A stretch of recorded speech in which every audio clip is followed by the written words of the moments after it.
Now the next topic is how to protect yourself on the internet.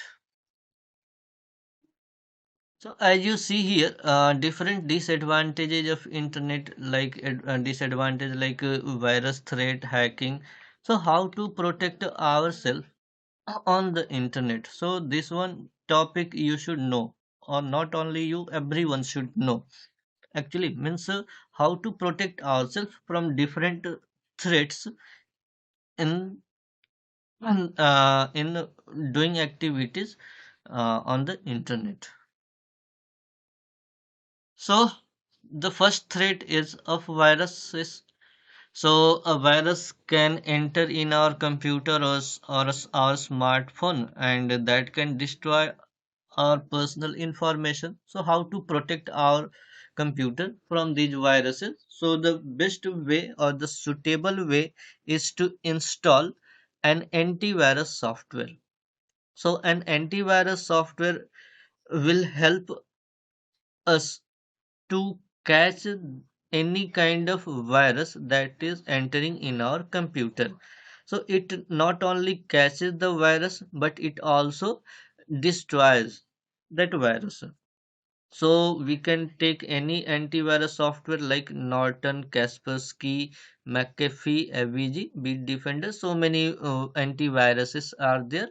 So we can install any of these antivirus in our computer to protect our computer from any kind of virus attack.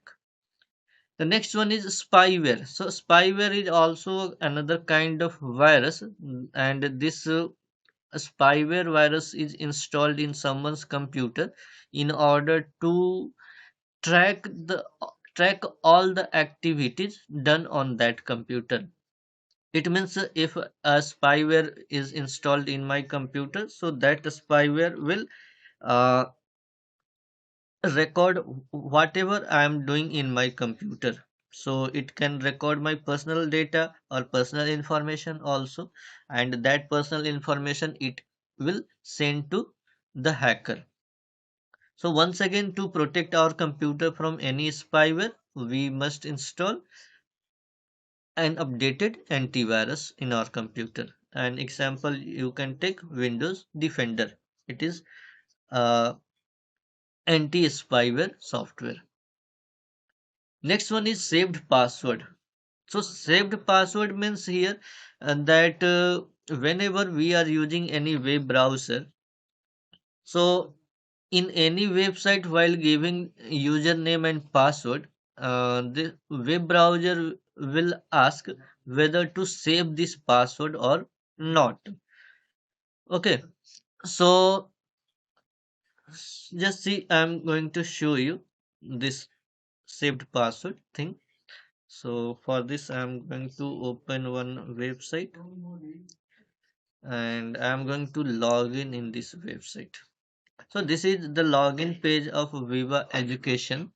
So here you can see in the login section, user type is there, and not only user type, email address and password. So this email address is my actually username, and password here it is showing. So here I have actually saved this email address and password here in this website. That's why it is showing there. So this thing it is given here, that is saved password. So this facility is good for us since there is no need to remember the password. We can save it in web browser.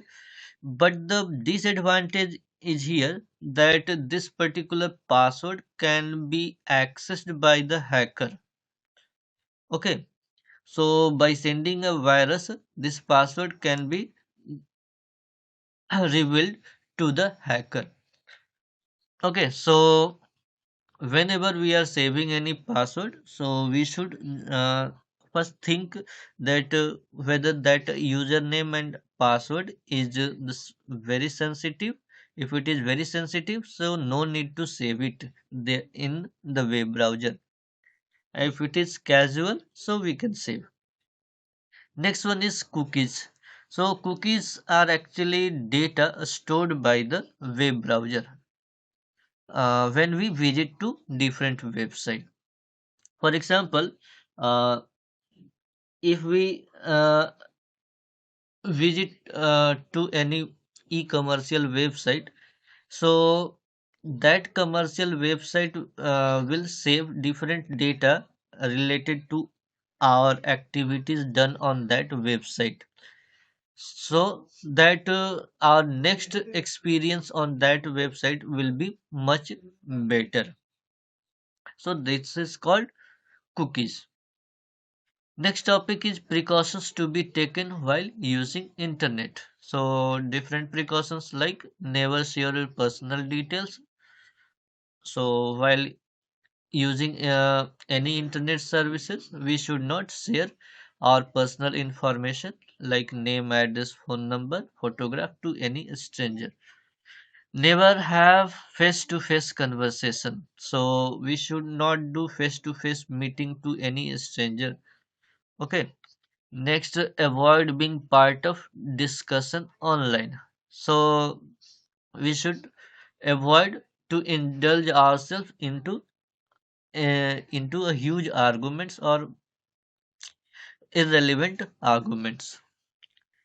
Express yourself clearly. So whatever the message we are trying to give online, so the message should be clear and precise. Check the reliability of information. It means that whatever the information that we used to see on the internet, that may not be true or may not be correct every time. So whenever we are checking any information, so we should authenticate that information on different sources also. Check the authenticity of an email. So authenticity of email means the person or the organization from which we are receiving the email, we should check the authenticity whether that company or the person is reliable one or not. Next topic is netiquettes. So this netiquette word is formed using two words, internet and etiquette. So etiquette means a set of rules or guidelines for good behavior. So netiquette means it set of rules or guidelines for good behavior that we should follow while using the internet. So whenever we are using internet for different purposes, so we should follow a set of good behavior or the normal guidelines. So what is the first one?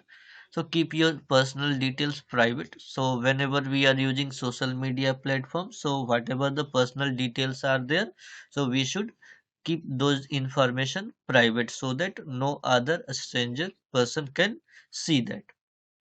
Be tolerant and careful. So here it means that on different social media platform, people from different religion, different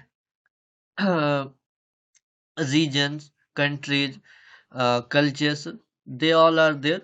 So whatever the information or the message that we used to see there on social media, so we should be tolerant and careful.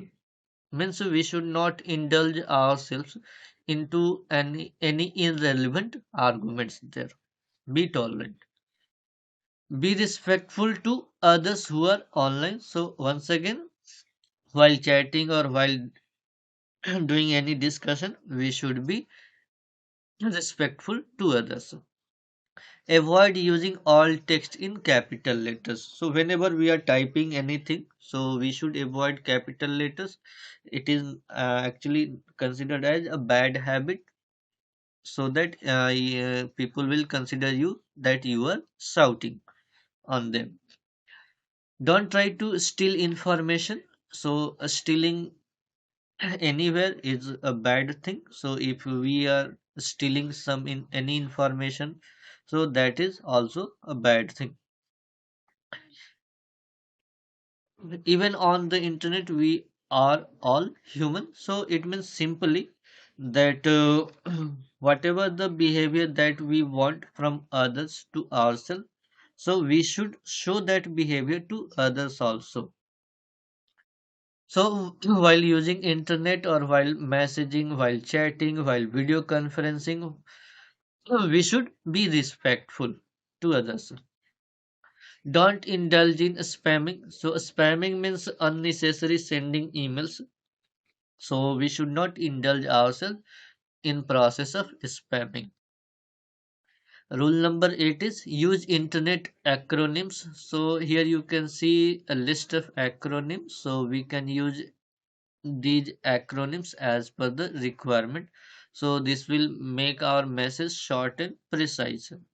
So for acronyms you can see like ASAP means as soon as possible. BTW means by the way. So you can use any acronym from this list to make your message short and simple. Next one is use of emoticons. So emoticons like emojis that can be used to express your feelings to others. So nowadays multimedia emoticons are here, but before multimedia emoticon, these symbols were used to express these feelings. So you can go through these emoticons and their description. So that's all for this video. Thank you all.